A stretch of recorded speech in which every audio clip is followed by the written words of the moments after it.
will you tell us like a little bit about sort of who you are and why you're running for Superior Court Judge? Sure.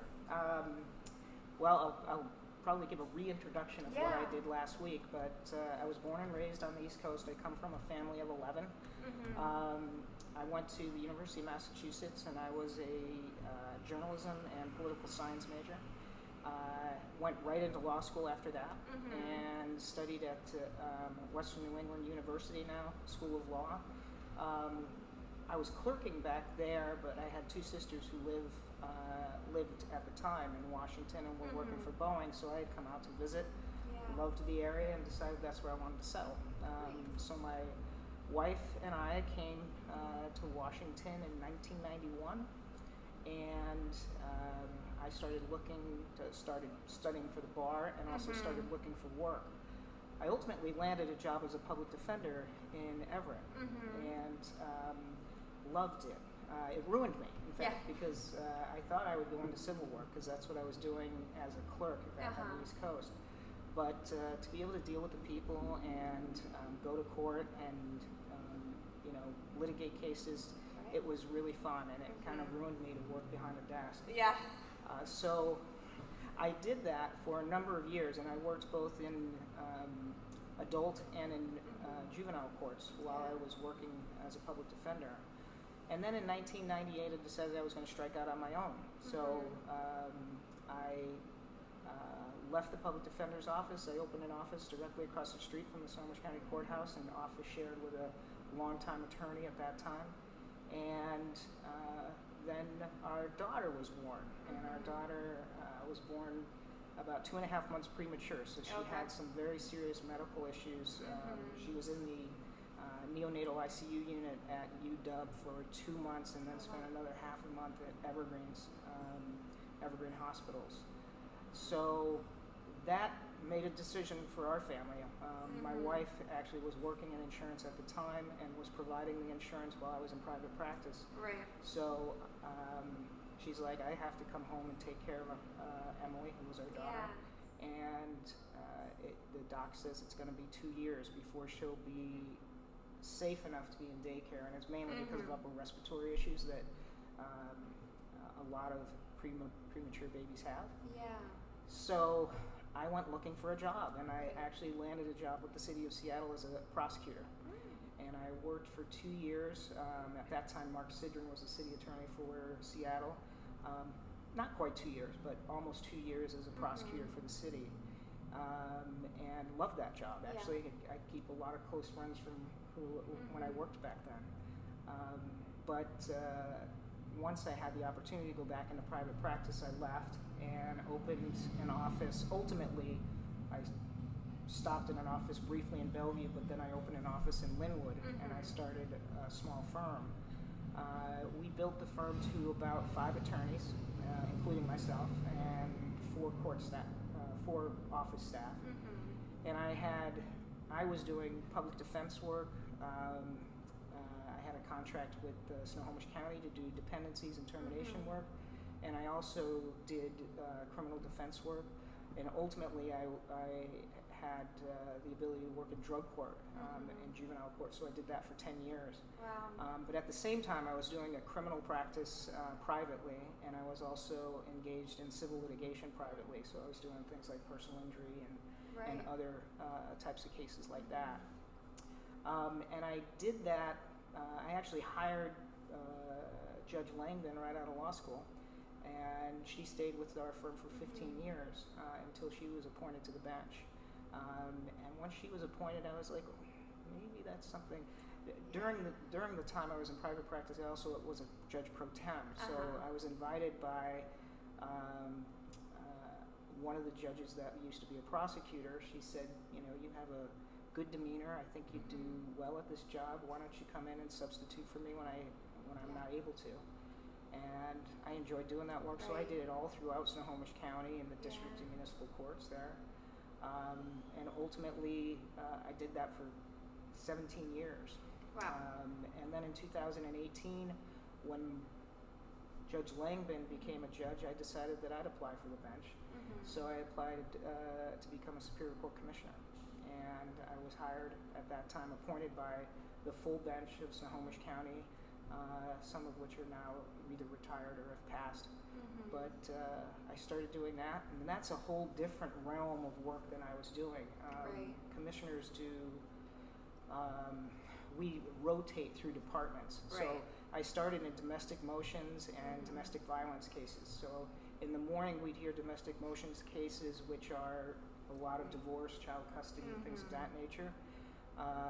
We do 14 motions per calendar, 5 days per week, and I mean it was nonstop. And then in the afternoon we'd hear domestic violence protection order cases. Once you rotate out of there, I went into what's called ex parte, which is, I call that anything that comes through the door. Miscellaneous. You basically sit in the courtroom, and a lot of people come in, and it's like, I have this issue.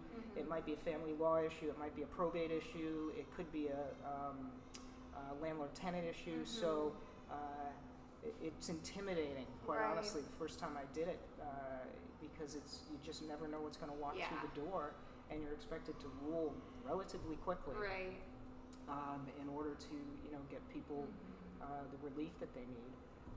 So it's like taking a law school exam every day. But it's really fun, actually. So I did that for 6 months, and then you rotate, and I would do probate and state cases involving paternity and things of that nature. And then ITA hearings, so Involuntary Treatment Act hearings, where a person may be committed to an institution for up to 14 days if they're gravely disabled and unable to take care of their own affairs. And love that too. I mean, you really feel like you're helping people. It's sad when you see them kind of rotate through the system, which sometimes happens if they get stable and then they get out and they fall off their medications or something like that. But it was great. But ultimately, a spot opened on the bench, so I decided I would. What I enjoy about it is you get to help people, and at the same time, you get to learn a lot. And one of the things that makes this job so interesting is you feel like you learn something every day, something new, and it can be just if you're dealing with a case involving, I'll give you an example, an elevator. We had, I was involved in some elevator litigation where one of my clients was injured. Well, I learned all about the workings of an elevator, and how it can injure a person actually. So just as an example, other things you might learn about mental health issues. You learn all about substance abuse issues, which I learned when I was in drug court. So it's rewarding because you really feel like you're helping people.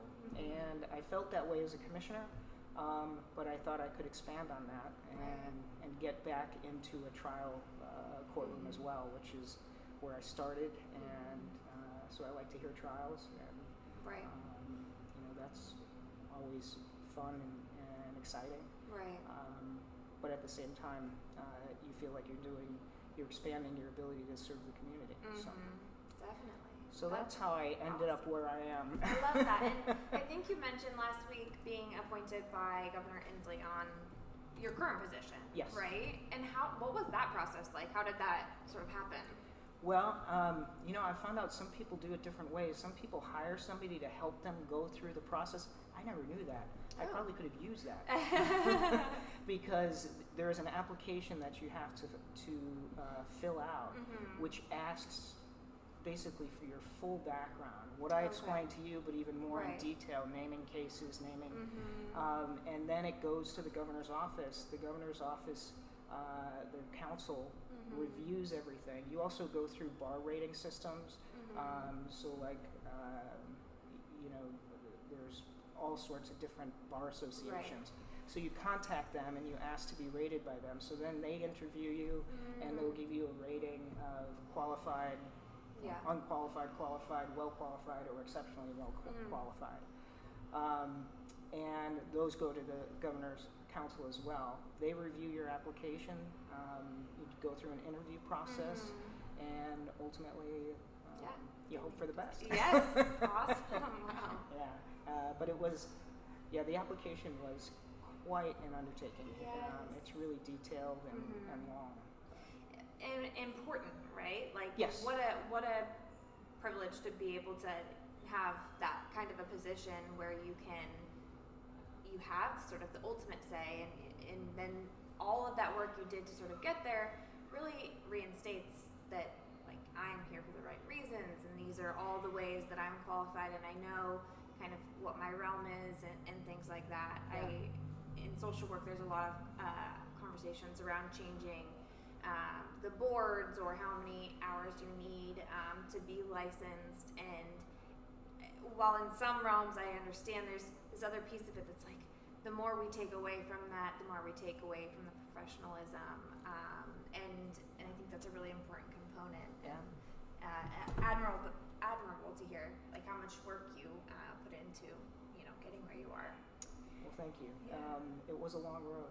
Right. I guess I'm somewhat older for a new judge. But I mean, I think the amount of experience really lends to kind of the breadth of what you can accomplish and everything. And that's what the governor's office released when they hired me. They said, I've been a judicial officer, I've made these decisions, and my experience and my background, I mean, it's pretty wide range. A lot of people tend to focus on what they're going to do. I didn't do that, and I think that was partly because different things interested me at different times, so I could move through areas of the law. But each one helps you build on the next. So and I am sure being a commissioner, you don't really have much say about the jumping around, because that's kind of part of it, right? Yeah. And I learned. I mean, I never dealt with probate issues as a practicing attorney. I'd written some wills and things like that for folks, but nothing dealing with trusts and guardianships and things like that. I didn't do that type of work. So you do a lot of learning as you go.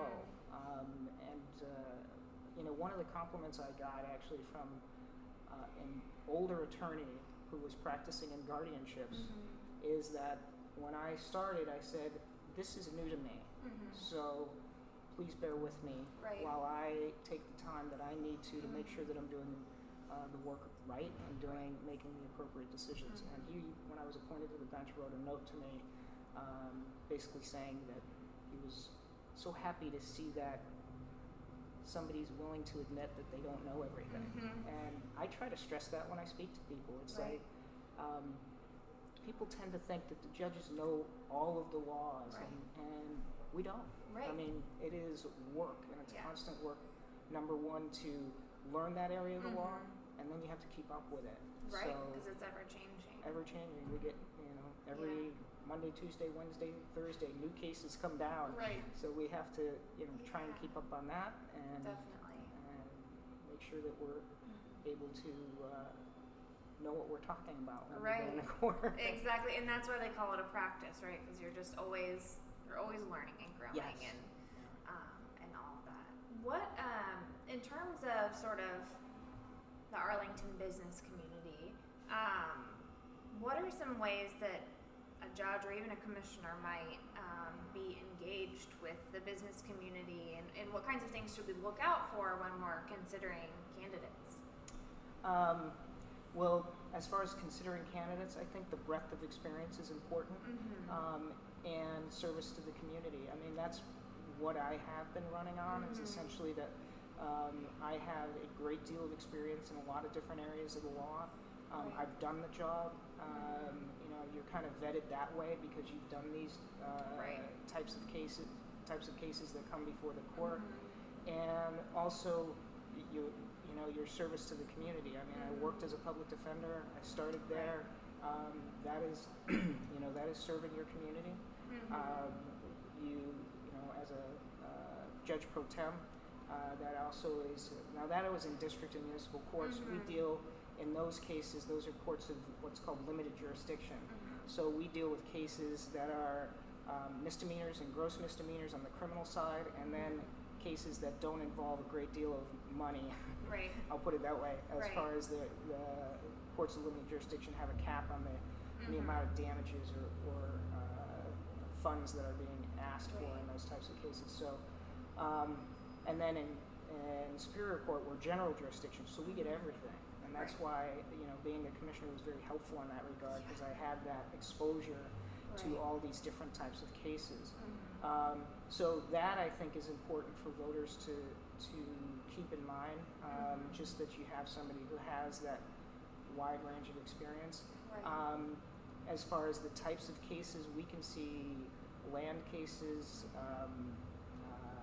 I dealt with a case on civil motions when I first came onto the bench that dealt with land up here.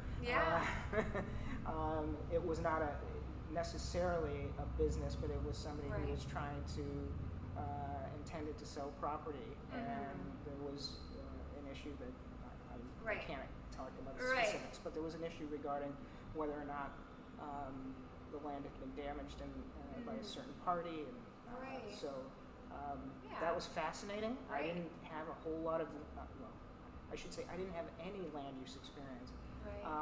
We also happen to have a bench that has a wide range of different. We have prosecutors who've come from the prosecutor's office. We have civil attorneys who come from different civil areas, sometimes in the civil prosecutor's office, criminal defense attorneys, all of whom are on our bench. So when you have an issue, usually you can find somebody who probably practiced in that area when they were in practice, but definitely some of the judges who've been around a while have come across those cases, so you can tap into their knowledge. And I think that also, I mean, that's a very important component, I think, of your platform, is that you have a lot of supporters, a lot of people within sort of the judicial system that support you in this position. And I think, in a way, then we get that support too as community members, because we know that you have these great network of resources available to you. I think that's true. I mean, at least from the perspective of every judge in Snohomish County at all court levels have endorsed me. I've probably either practiced against them when I was in practice, so they know me. The same with the attorneys, and that's, I think why I have over 200 local attorneys who have endorsed me.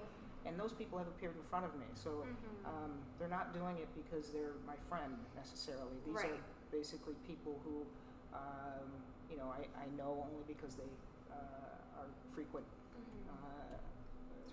in front of the court on cases, and they've seen the way I deal with the cases. They've seen the way I deal with the litigants involved, and many of them have won cases and lost cases in front of me. So they think that and I would hope that they endorse me because they think that I offer a fair and impartial hearing to their clients. And I certainly try to do that. Yes, definitely. I think that it speaks volumes when someone can say, oh, I lost in front of this person, or this person didn't side with me, yet I still respect them and want to see them continue in this position. And I think that's true. Win or lose, and I think one of the letters that I saw to the editor was an attorney that had a case in front of me, and what he said he liked about me is that I admitted when I was wrong. And we had a hearing, and I ruled against him, and he brought a motion to reconsider, and briefed it, and after reading it again, I said, well, I think I was wrong about that. And I changed my mind. And he said, that nobody likes to admit they're wrong, but but how important is that? That you could do that and continue to do your work. That's all part of the system too. Is that there are those opportunities to say, hey, I think you're wrong. I think you made a mistake, and we should use them, and we should also acknowledge when we are wrong, and that's all right. And it's the beauty of the system, actually, that we have this multi-layered system where, as a commissioner, if an attorney thought I made the wrong decision, they have the right to seek what they call revision. So they could take my case, bring it up to a Superior Court judge, have it reviewed there, and then the judge could say, no, I agree with the commissioner, or no, I don't, and I'm going to change that ruling. So they can revise what I've done.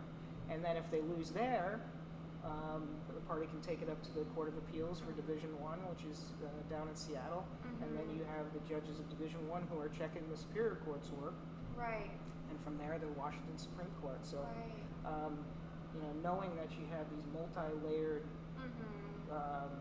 checks to make sure that judges and lawyers are doing their job in the best way that they can. It's the system that we really want to have. Yes, for sure. And one thing that I found really interesting about sort of your opponent is that she talks about having a lot of different experience with different levels. And I was curious, and I plan to ask her this question as well, but what is your perspective on the importance of that experience with the different levels? And like, I guess how important should it be to us as voters that, you have that? My feeling is it shouldn't be that important. I mean, when you argue a case, you argue a case. Right. Whether you're arguing that case in front of a municipal court judge, a district court judge, a superior court judge, an appellate court judge, or a Supreme Court judge. It's impressive. Right, It's yes. To be able to say that you've argued in front of the Supreme Court is cool. a fine thing to say. Yeah. But I don't know that necessarily means that you are therefore better at doing a job than somebody else is. Right. Because my opponent does say that she's a trial attorney. Well, I was a trial attorney for a number of years. Right. My whole career until I came to the bench. Right. So I think it's great, to be able to say that you've argued in front of the Supreme Court and you've won. I think she said she won one case and didn't win another, but she's argued twice in front of the Supreme Court. That's impressive for any lawyer to be able to do. Yeah. Some lawyers do that. I mean, appellate lawyers tend to focus on doing appeals only. Right. So you have that kind of area of practice that people do. And I've had clients who have said, when I was a criminal attorney, I want to appeal this case. And I would say, that's fine, we'll get your appeal filed, but they'll appoint an attorney for you, because I do appointed cases. They'll appoint an attorney for you once that appeal is filed, and they will argue the case. And it's better because they have more experience doing it. So I think that that's important. Just from the same way I've appealed cases from a district court to superior court, and I've argued those cases myself. I felt comfortable doing that. Given my practice, it's not something that I could take time to file appeals in the Court of Appeals or in the Washington State Supreme Court. So. Right. Interesting. I was curious because I'm like, holy cow, that sounds very impressive, and I wonder how that could impact us as a community, and how that should sort of play a part in voters when they're gathering information and making their decisions. Yeah. So. Yeah. My only counter, to say that is that every judge in this county has endorsed me. Those attorneys have endorsed me. The community groups have endorsed me, and I think that shows more than anything else that people are familiar with me in this community. They know the work I do, and they respect that I'll do a good job when I do it. Right. And my opponent is untested in that regard. So that makes a lot of sense. And I think of you had mentioned finding creative ways to address problems within the court. Like, you can only send some people to jail so much, or within the realms of the law, until you have to start getting creative with how you're addressing things. And one of the challenges that we're experiencing in this sort of downtown business corridor is challenges with folks coming into businesses and maybe not being there, obviously for good reason. And so, but then nothing sort of being able to really happen with them. Like, okay, you're just kicked out, don't come back, but then what? So what are kind of some of the creative ways that you sort of address that? Well, a lot of those types of cases, I'm going to assume, deal with people who are homeless or suffer from behavioral health or drug addiction. Right, or youth is another. Youth is another, yes. So at least I'm currently sitting in juvenile court, and we have a number of programs through juvenile court to deal with kids who get put on probation for any type of criminal offense. A lot of kids are eligible if it's a first-time offense on a misdemeanor. They're going to be eligible for diversion. So that's something that never will actually come into the court. Once they come into the court system, if they're found guilty, they can be, I'll give you an example. If a child's found guilty of a first offense Class C felony or something like that, their standard range sentence, what the legislature says that we can impose, is anywhere from 0 to 30 days of detention, anywhere from 0 to 150 hours of community service, and anywhere from 0 to 12 months of community supervision. Generally, at least my perspective is, detention isn't the greatest. It's not the end-all, be-all. Sometimes you have to do it for community safety or even the safety of a juvenile. But if we can engage them in the community, we're going to be far better off. So there's programs that we have called YES, Youth Engagement Services. We recently, and they're geared, I mean, some people think of it as, that's not punishment, that's fun. But it's geared to really engage kids in our community and get them speaking to adults, get them to feel like they're a respected member of our community, because I think a lot of kids who act out just think that they don't matter. And that comes from a lot of different places. It can come from their home, it can come from their community, it can come from school. So getting them engaged, getting them to do things that's out of their comfort level, and watching them actually thrive is, so I've been involved. We had an art project that we did. We had a volunteer by the name of Vincent Keel who came, who's a well-known artist, and he came and he taught a class. I actually got to go up and spend about an hour on my lunchtime one day, and he talked about the business of art and what type of art he does, explained how he does murals, and explained how he would do these, put these murals up, which I had no idea. Kind of how they go about it, kind of. Yeah, and how the business, like, if you have a gallery, and how they kind of find out which gallery would be appropriate for them. It was fascinating. Interesting. Yeah, and then he did a project with the kids, and did a mural that's a little bigger than that over there, so something close to about 8 by 10. We'll ultimately hang it in juvenile court, but right now it's on display down at the Shack Art Museum in Everett. Yeah, and it's really cool. That's awesome. Yeah, and he was great. In fact, we hope to get those folks to come back again and again. Right, and it probably is really satisfying to be able to see the change in behavior of the youth, and hopefully that can be sort of also observable by maybe loved ones or caregivers and things like that, and what work to change behavior. I felt that way in drug court. I was there for 10 years, and we had a lot of success in that program, a lot of kids who really changed their lives for the better. But even the ones who didn't, and this is one of the things that I tout about it, is that even the kids who, because it's a voluntary program, they don't have to be there. And I'll give you an example of the weeks that they would face when they're there. Most of those kids were in that program for a year. So when they sign up, they basically sign away their right to a trial in their case, and they say, listen, if I don't finish this program, I'll let the judge read the police reports and determine if I'm guilty, which I would tell the kids, that's pleading guilty, because it's not a trial at that point. It's just a judge saying, I said the police write those reports, so you'll be found guilty, so you will be. But they waive those rights, and then they voluntarily enter into our program. They get evaluated to determine what type of treatment they need. So then they go through the treatment program. As part of that, they have to take UAs 3 times a week. This is what they had. We don't have a juvenile drug court program currently, but they would do UAs 3 times a week randomly. So they could just get a call. We have a color line. They call in, your color's up, and you go for a UA. So they have to hop on a bus, get a ride, and they go to treatment 3 times a week. They got to go to school. They have to go to meetings, and then on Friday they come to court. And we would start our court session at noon in a conference room.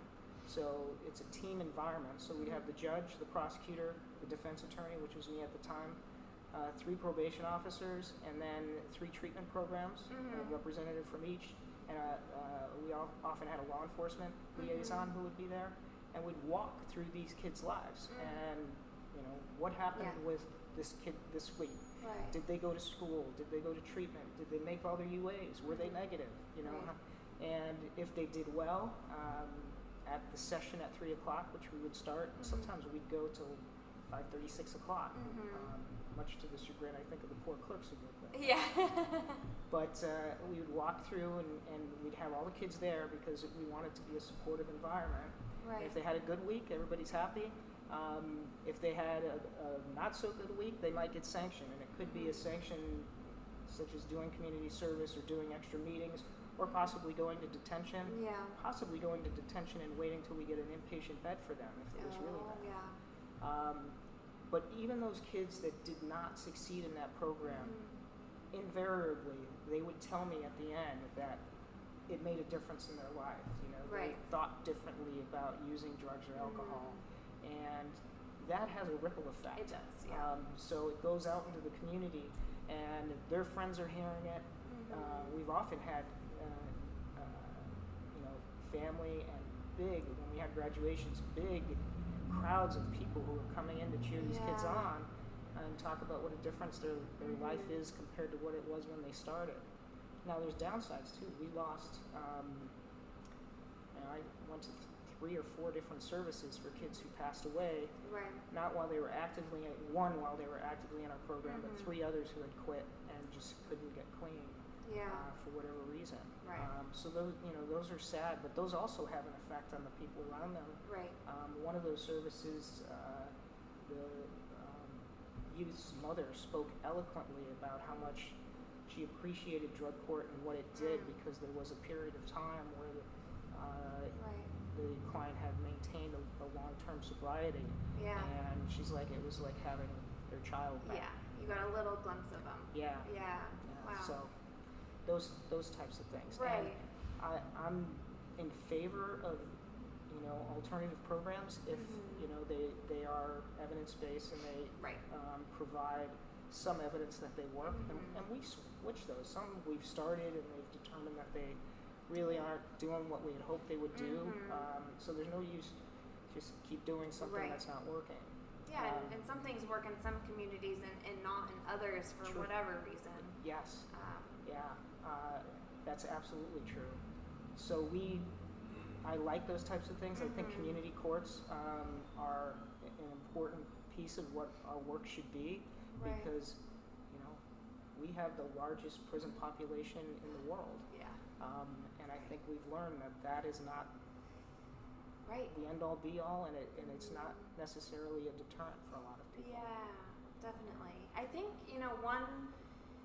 when you talk about sort of your experience with the juvenile courts and things like that, one thing that comes to mind is a lot of conversations that are happening in our community about sort of feeling as a parent or a caregiver that your hands are feeling a bit tied with consequences for poor behavior.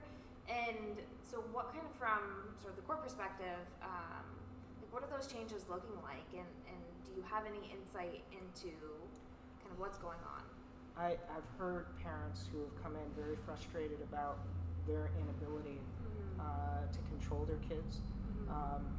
Ultimately, the court can have an impact there. At least we hope we can, because we do have, ultimately, I have the authority to put a child in detention if they are not going to follow the orders of the court. The legislature has changed at-risk youth. I don't know if you know what those are, but at-risk youth and child in need of services petitions. The court's hands are somewhat tied there. We have limited resources. We have those alternative programs, but ultimately in those where we cannot, there is no potential threat of detention or incarceration, the kids can thumb their nose at you. Right, and that's the ARYs are kind of what, at least in our organization, is what we end up facing, sort of some psychoeducation around, like, we can still use this, and there's still alternative programs. They're still worth the try and the work and the effort. Let's go through with it. I hear what you're saying, and it sounds very frustrating. Like, let's use it as one of the tools in the toolbox. And so I think there could be generally frustration around it, and it's sad to see that the legislation has changed. Do you think it's is that moving in a positive direction, or? I think it's maybe too early to tell because it's relatively recent legislation. Although we had, quite honestly, as a commissioner, there was very few situations where I thought detention was a good idea, especially for a non-criminal offender. Right. You know, we call them status offenses. It's Yes. like you're running away from home or you're using it, things like that. So if we can engage them otherwise, we really want to do that. You know, family functional therapy is one thing that we've used. Cognitive behavioral therapy. We have animal therapy, an equine program that we use. So those types of things, if you can hook them. Right, yeah. You got to get that buy-in and build that rapport. So sometimes, you know, I would, as a commissioner, I would bring the youth back, like say 2 weeks later. I want you to write one page for me. Just tell me what it is that you enjoy doing. Right. You know, because if we can redirect them and get resources, which is another thing that I think is important for us as a community, is to reach out and involve the community in especially our juvenile justice system. Those community connections and people who are willing to work with the youth, if they can be appropriately vetted and things like that, we need them. Yes. So getting involved, one of the things I would say to parents is get involved in your community. Talk to your teachers. Talk to your. I would go when I was a defense attorney and would sometimes speak at schools, and they would, say, "Well, what do we do? Our kids hanging around with these things." And I'm like, get involved. Right. Go meet their parents. Find out who they are. Right. Find out what they like to do. Yeah. We get to know them on a different level. Right. Because if you don't know what they're up to. Right. Yeah. So having that community of contacts, just to, I think there's, and I don't know if these still exist, but they used to have, a parent community that could, if you had children who were of high school age or something along those lines. Yeah. Being able to hook up in that regard and be able to talk about what you're facing, and people can give you ideas. So I think we need more of that, and we got away from that with COVID. Oh, yeah. I mean, what's interesting is I think we're all learning how to socialize again as we come out of this. It seems like it was a long time ago, but it wasn't. Right. Yeah, and I think everyone suffered in some way from our youth to adults of how to communicate again.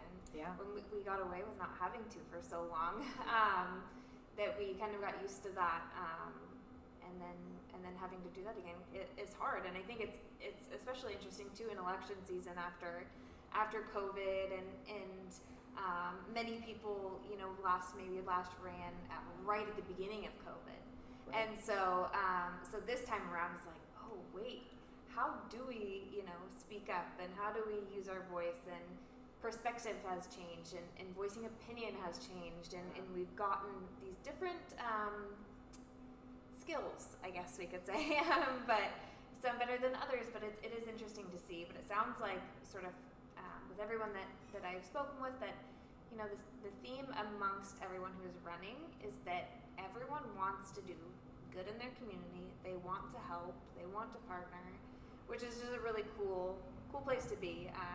A good time to sort of be alive and be part of democracy. So. Yeah, and we need it. I mean, I spoke to the Arlington Police Association. I had come up and met with a few of the people involved in that.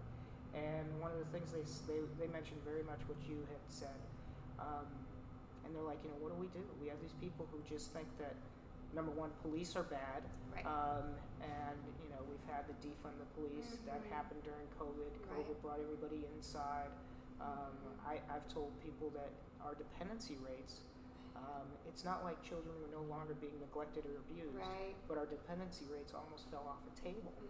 And I said part of that is because they weren't in school. Right. And it's the school teachers who are in a position to see what's happening with these kids at home and to make those reports.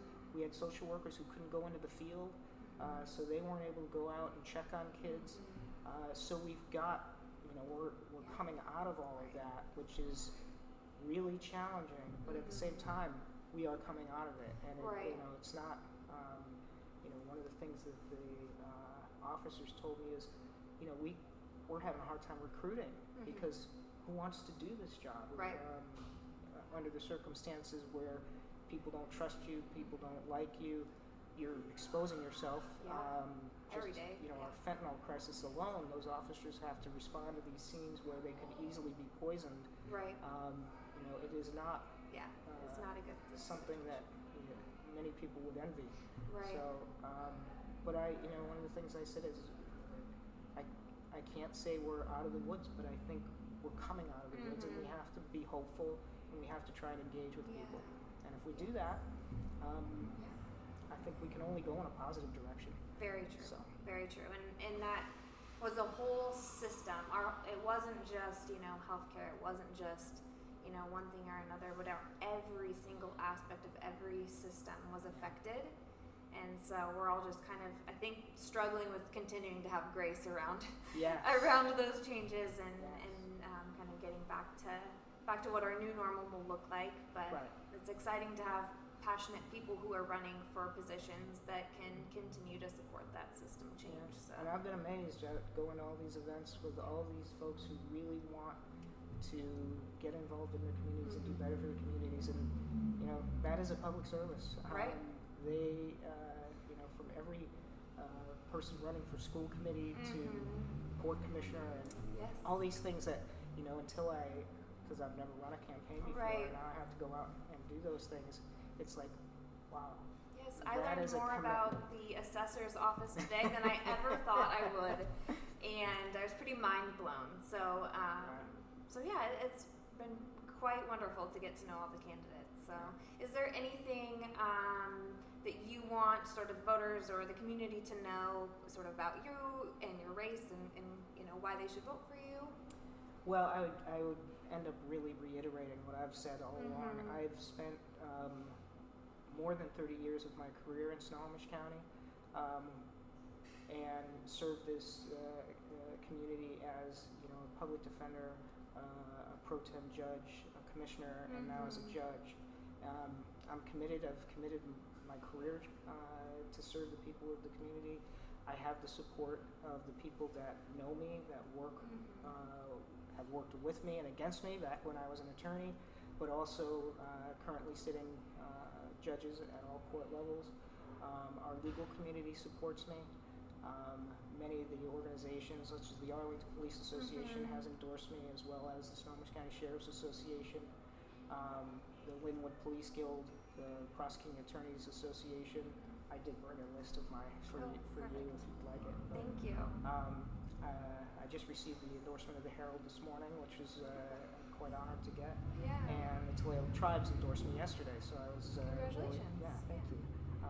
Very thrilled to get that. And I should mention I actually did some work with the Toledo Tribe very early back into private practice. I actually knew one of the tribal judges, and he called me and said, the tribe doesn't offer defense attorneys for the people that are accused of crimes. We're working in that direction, but we're looking for somebody who would be willing to, and he said, I can't promise you'll get paid, but if you would be willing to help and come up and read the Constitution and represent these folks, I'd be more than happy to try and get you some compensation from the tribal council.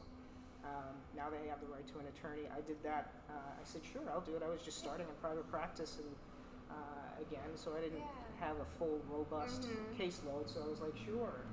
Really enjoyed it. Right. And now they have a bar association. They appoint attorneys to represent people in criminal offenses. They have a pretty robust civil and family law system up on the Toledo Tribe. So that's wonderful. Yeah, they really have, and that's not because of me, but it was great to see that the way it evolved into that. For sure, and being just part of it in some way. That was fun. Being able to say I was the first defense attorney in the right, and to also be the person that got the phone call of like, hey, there's I actually know two you're of us, working. and there was two attorneys that they called, and I was one of them. So that's awesome. Yeah, I enjoyed it. It was fun. Right. Yeah, another way that you're serving the Snohomish County community, right? I hope so. Yes, I love that. That's awesome. Well, wonderful. It was really nice to chat with you again and get to know kind of more about what you do and all that good stuff. So yeah, I'm looking forward to the probably end of the election. I'm sure